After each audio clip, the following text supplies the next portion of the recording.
Stock market की summary series के lecture number 10 में हम आ चुके towards financial and technical analysis के पार्ट 4 पे।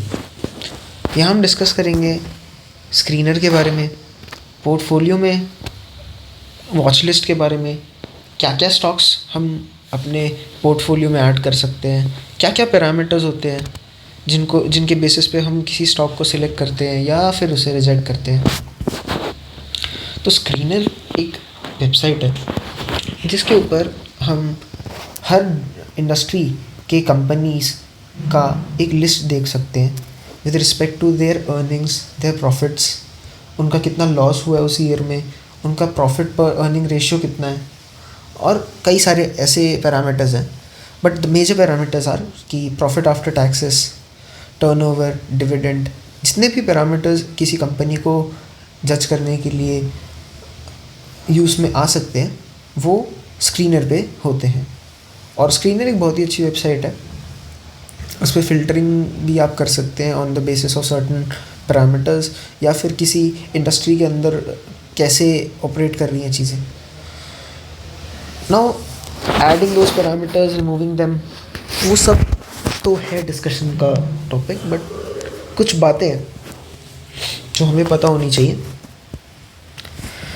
कि वो उनमें से कुछ ये है कि बॉम्बे स्टॉक एक्सचेंज का जो शेयर है उसको आप नेशनल स्टॉक एक्सचेंज में नहीं बेच सकते।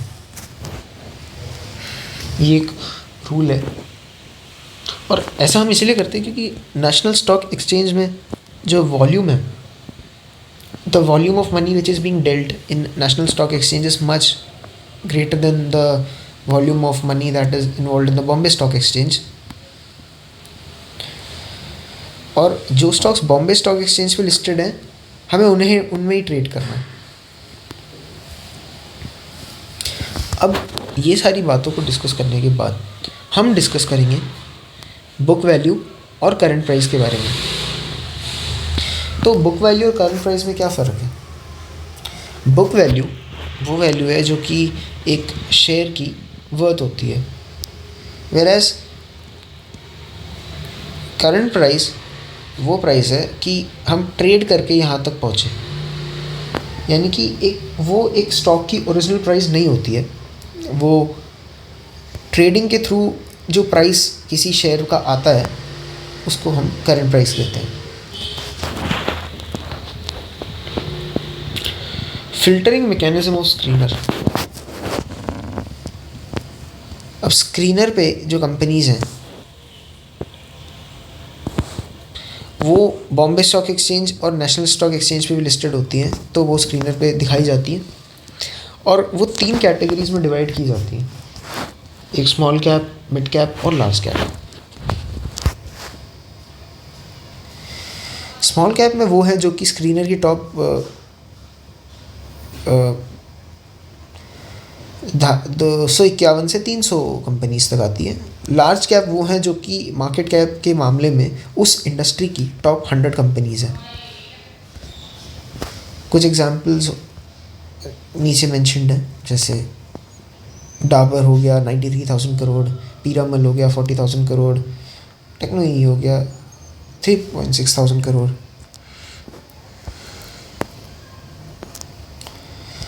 अब एक सवाल ये आता है कि जापान जैसी कंट्री इंडिया के स्टॉक मार्केट में क्यों इंटरेस्ट दिखा रही है?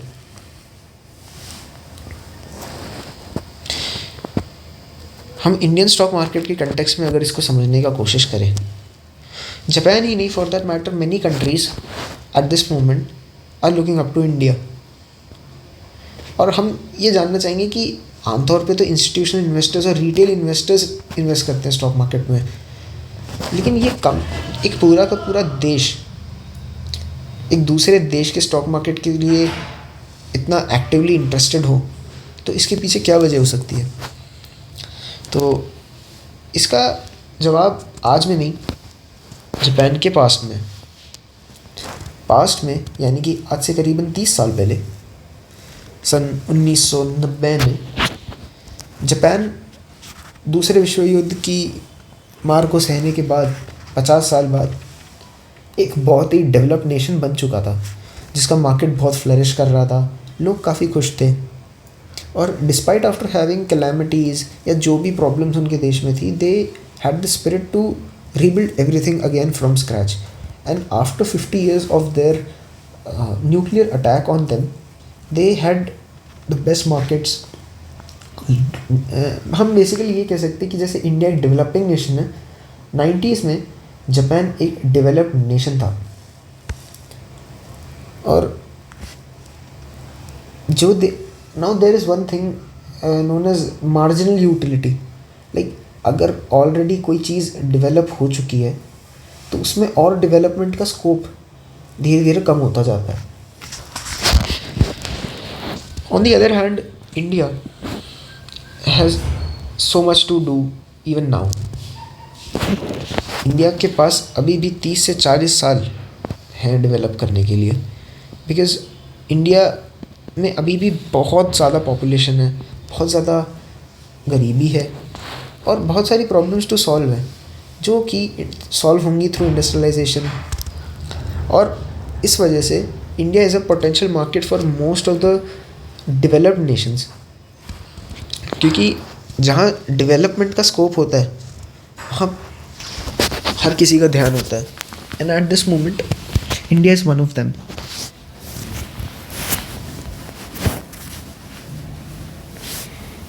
एनालिसिस कुछ यूँ कहता है कि आज की डेट में अगर इंडिया 8 से 10% के रेट पे बढ़ेगा कंटिन्यूसली हर 30 से 40 सालों तक, तब जाके वो कोई यूएस की जीडीपी को क्रॉस कर पाएगा. दिस इज़ वाई ग्रोथ का स्कोप बहुत है कंट्री के अंदर, और इसीलिए इंटरेस्टिंग है इंडिया बाकी कंट्रीज़ के लिए, और उससे भी ज़्यादा इंटरेस्टिंग है इंडिया का स्टॉक मार्केट. अब हम कुछ टर्म्स डिस्कस करेंगे जो कि स्क्रीनर पे होती हैं, जो कि एनालिस्ट्स उनको नोट करते हैं for analysis of their companies and to draw insights whether they have to invest their money into this stock और नॉट. P/E रेशियो है, P/E वो रेशियो है स्टॉक का which is refer to as the price per earning of the stock. Example, अगर कोई share 100 रुपये का है, उस पर प्रॉफिट हमको 20 रुपये मिल रहा है, तो हमें ये पता लग जाता है कि P/E रेशो है 100/20. यानी कि हमको टोटल 5 साल लग जाएंगे अपना इन्वेस्टेड अमाउंट रिकवर करने में.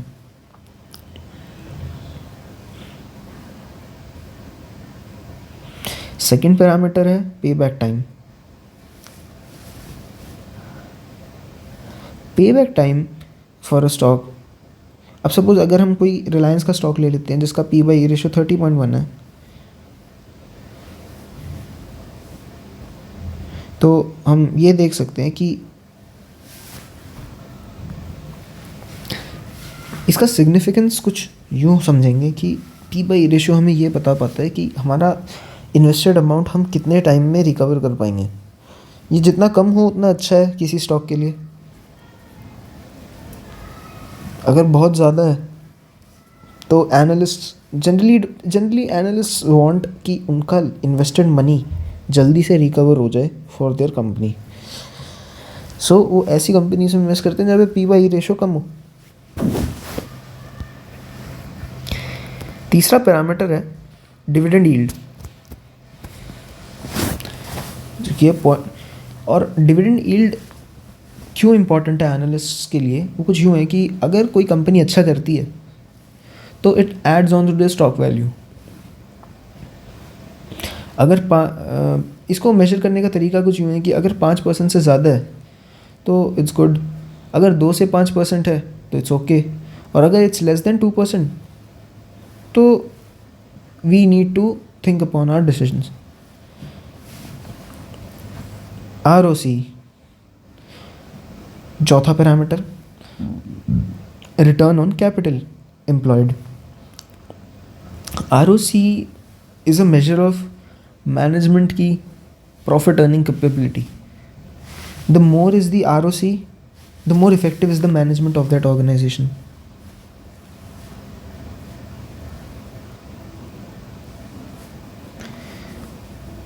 अब जनरली मैनेजमेंट का काम होता है कैपिटल्स और बोरोइंग्स को देखना। तो अगर किसी कंपनी का कैपिटल 1000 करोड़ है और उसने 300 करोड़ रुपए बोरो कर रखा है, तो हम यहाँ उसके सम के थ्रू हम रिटर्न ऑन इन्वेस्टमेंट को निकालने की कोशिश करेंगे, देखेंगे। अगर 30% है तो वो एक अच्छी कंपनी है। 15 से 30% इज़ अ डिसेंट नंबर, और लेस देन 15 इसका ये मतलब है कि हम ट्रेड ही नहीं करेंगे उसमें। अब TCS है फॉर एग्जांपल, उसका ROC 48.9% है, which tells that it's a very good stock to invest. अब मार्केट को मूव करने के लिए रिटेल इन्वेस्टर्स का तो रोल कुछ खास है नहीं। रिटेल इन्वेस्टर्स मार्केट को उतना मूव नहीं कर सकते, वो सेंटिमेंट हालांकि लेकिन बता सकते हैं, और हम मार्केट के थ्रू मार्केट को मूव करने के लिए foreign investors, high net worth individuals और कुछ हेज फंड्स जैसे डी शॉ या फिर बाकी की जो ट्रेडिंग कैपिटल्स हैं उन पे डिपेंड करते हैं। पांचवा पैरामीटर जो कि डिस्कशन में आता है एनालिस्ट, जिसको एक अच्छा पैरामीटर मानते हैं किसी कंपनी के लिए, वो है डेट टू इक्विटी रेशियो। जिसका मतलब ये है कि एक कंपनी ने फंड रेस करने के लिए जो फंड रेस किया उसमें से कितना हिस्सा इक्विटी में है, यानी कि कितना शेयर होल्डिंग उनके पास है, वर्सेस वो कितना डेट में है। तो अगर जाहिर सी बात है कि अगर डेट कम होगा so it's better to invest in that company. तो एनालिसिस कुछ यूँ कहता है कि अगर 15% से नीचे है डेट टू इक्विटी रेशो तो it's a good company, it's a very good company. 15 से 50 के बीच में होना डेट इज़ ओके, और अगर डेट यानी कि अगर इक्विटी कम है और डेट ज़्यादा है, ऐसी कंपनीज में हम इन्वेस्ट नहीं करेंगे। अब मार्केट कैप अलोन, वाई हम क्यों मार्केट कैप के बेसिस पे ही अपना जजमेंट नहीं करते हैं, ये आता है कि हम इतने सारे पैरामीटर्स क्यों देख रहे हैं। Why can't we just do it on the basis of कि किसी कंपनी का मार्केट कैप कितना है।